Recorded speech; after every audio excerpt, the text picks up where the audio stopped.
Okay, so my patient is 68 years old and was admitted with right femoral fracture. The reason that they were admitted is that they were getting out the bathtub and then their right lower leg gave out. Their right leg gave out, and then the patient fell back into the bathtub. There was no, they didn't black out at all. There was no change in level of consciousness, and then they said that the pain hurts more with movement.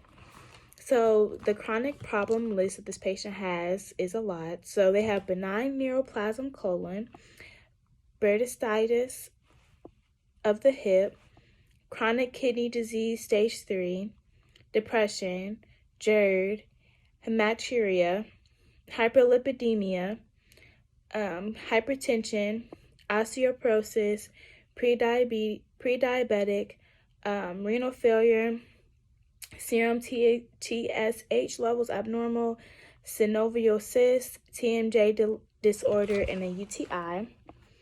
Some of the home meds that they are taking, the patient is taking, is alendronate for osteoporosis,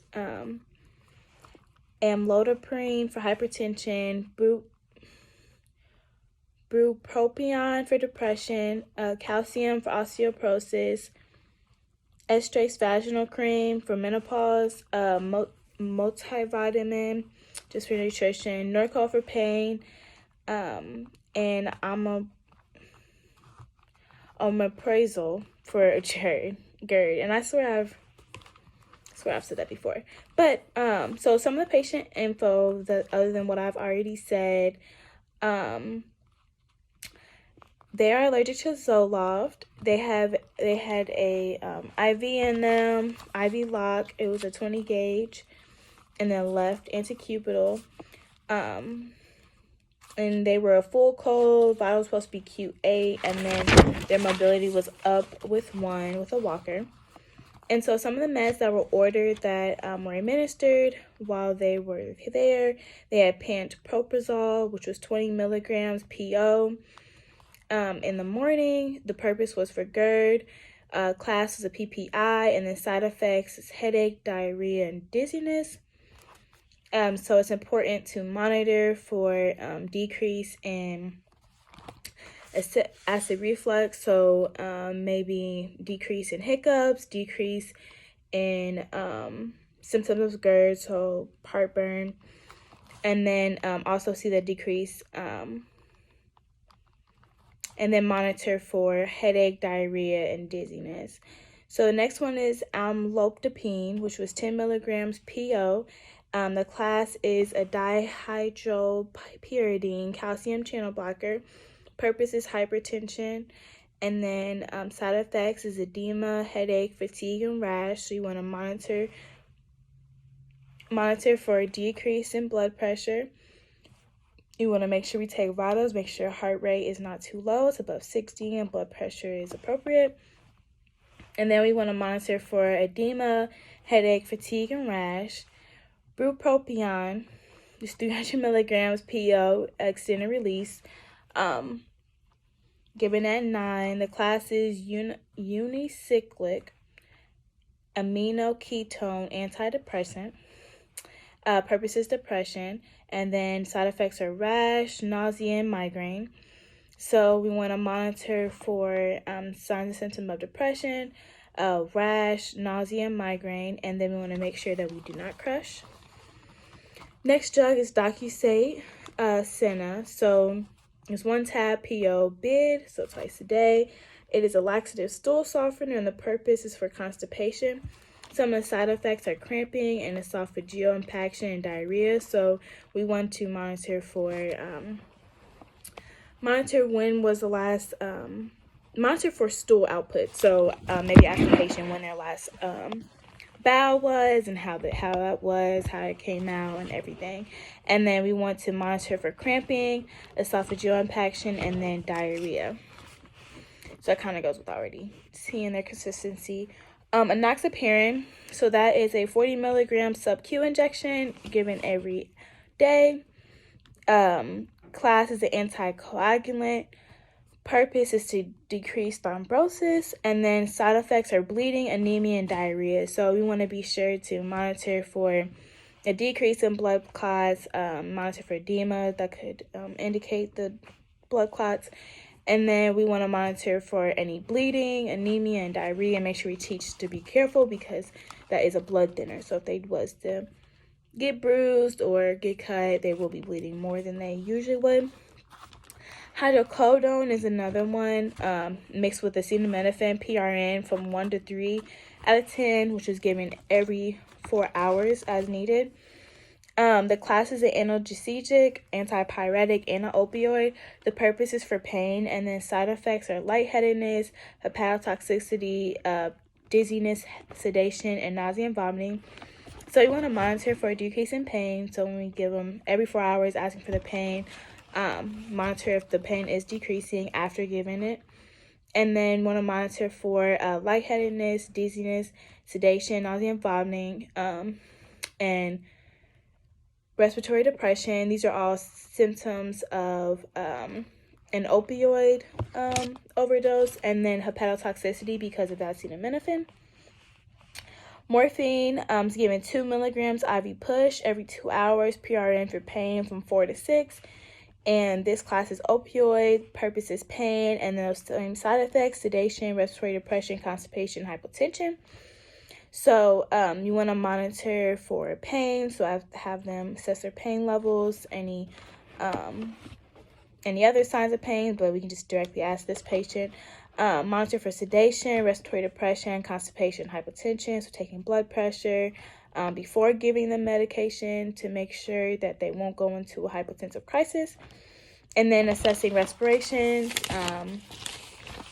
encouraging deep breathing, etc. The last med I have is ondansetron, and it is a 4 milligram IV push injection, Q6H-PRN for nausea and vomiting. The class is a 5-HT3 receptor antagonist, and side effects are headache, constipation, and diarrhea. So we want to monitor for a decrease in nausea and vomiting, and then monitor for headache, constipation, and diarrhea. So vitals were ordered for every 8 hours, but of course we do 2 sets of vitals.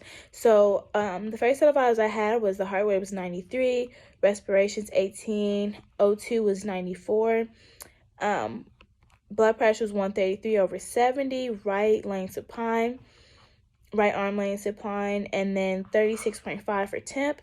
Her pain at that moment was 9 out of 10 because she just got up and tried to go to the bathroom. In her lower right leg, like in the inside. And then she said that meds help. It's very sore and tender. It's like a cramping pain, like a sore, like you just worked out type of sore pain. And then activity aggravates it. And then she said pain meds help.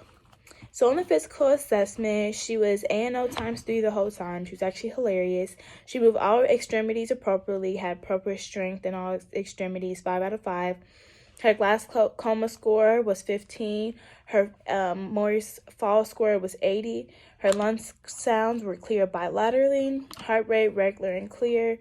Pedal pulses were 2+ bilaterally, and then radial pulses were 2+ bilaterally. Bowel sounds were present, and skin was intact. All 4 quadrants were flat and soft. So risk assessment, her CAM was negative, and her Braden scale was 20. So some important labs were that her white blood cells were high at 10.8. So we just want to monitor for any signs of infection. It is common for white blood cells to go up because of inflammation after surgery. So we're not too concerned about that, but just continue to monitor for any redness, loss of function, pain, warmth at that site. Red blood cells went down 3.5. So we just want to continue to monitor that. If we may need to give her more blood or whatever, just continue to monitor that. But that's one thing. The hemoglobin was a little low at 10.9, and then her hematocrit was a little low at 31.8. So as we just continue to monitor and see if the doctor orders anything else, but just continue to breathe and drink water and get that oxygen up, because her oxygen was falling a little low, not too low, but she was on a nasal cannula at one point in time, so that does make a little sense. And her neutrophil count was high at 7.6, and that makes sense. That goes along with that white blood cell count.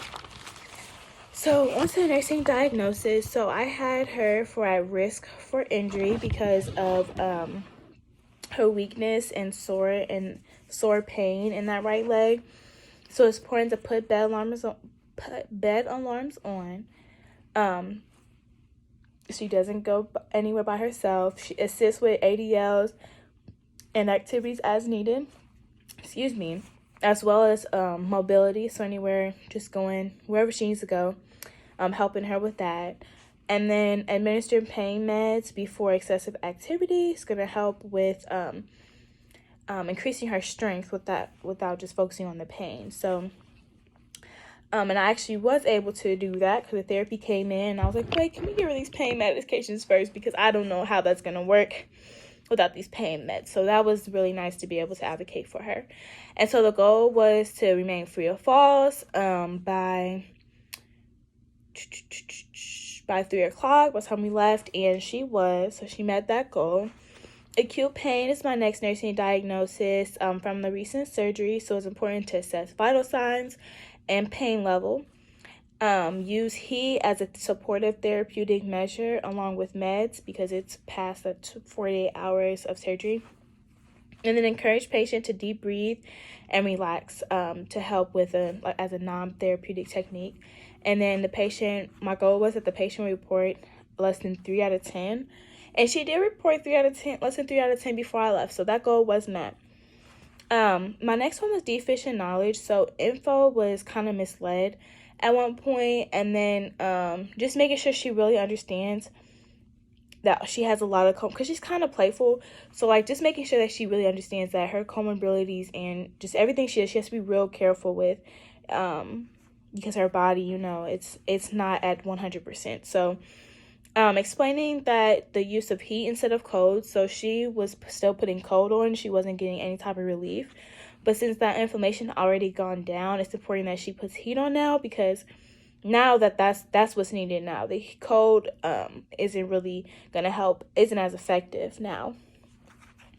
Listing activities that she's able to do and then ones that she needs assist with, because she's very independent, so it's important that she understands that some things she will need assist with now, and something that she can still keep her independence. And then teaching signs and symptoms of infection, so when she sees her room and when she does get discharged, she knows when she needs to call the doctor. So my goal was patient will correctly perform and explain reasons for the actions that I gave her. So correctly perform, putting the heat on and understanding, teaching back to me that she knows the signs of infections, and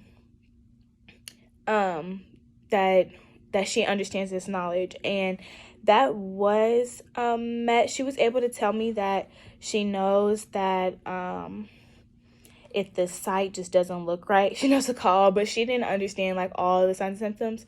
So I would say the goal was partially met, and then after telling her, she was like, she understood. And then my last nursing diagnosis is depression. It's one of her comorbidities, and then just understanding like all the comorbidities that she has. Excuse me, that's what I meant to say. She has a lot of comorbidities, so it's very important that she is still trying to remain as positive as possible. And then she was just at the hospital, and then she got readmitted. So I feel like that could also play a part on her depression. So it's important to administer the ordered meds. So she has meds in her chart for depression. So be important to administer those. Have the patient rate their depression from 0 to 10. And then based on that scale, therapeutic or non-therapeutic, non-pharmacological or pharmacological methods to help. And then encourage the use of like deep breathing and guided imagery or anything that makes her feel better. Maybe watching TV, being with her husband, anything that makes her kind of get out of that mindset and think into a new one would be important. And then the goal for that is that the patient reported 0 out of 10 of depression, and she did do that. So that goal was also met.